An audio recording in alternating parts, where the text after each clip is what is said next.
ondan sonra gelen devletin, kendi hanedanın bütün yanında kendisine yardımcı olanlar Uygur Türkleriydi.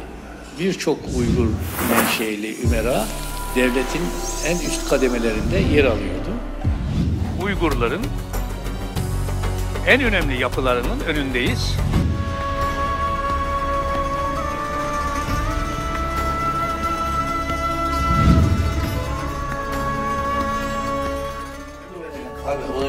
Allah kabul etsin.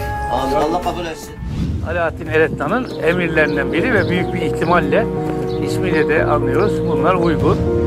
Doğu Türkistan'dan gelen Uygur hemşerilerimizle tanışmamız 1965 yılına dayanır. Mehmet Can Türk hocamız ve Hamit Han Beyler.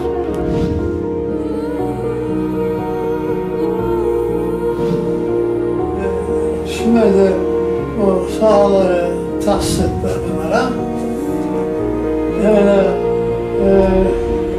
Önümdeki sıvasına doldurdular, orada epeyce bir kaldılar. Sonra evler yapıldı.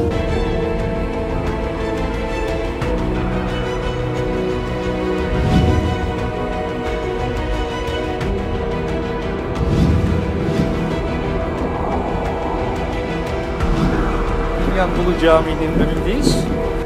Burada camilerde pek kullanılmayan Orta Asya'dan getirdikleri kurt başları, grifon deniyor. Kurt başları motifleri de görülüyor bir bordür halinde. 1334 yılında yaptırdığına dair kitabesi var. Burası Uygur Sultan ailesinin anıt kabri.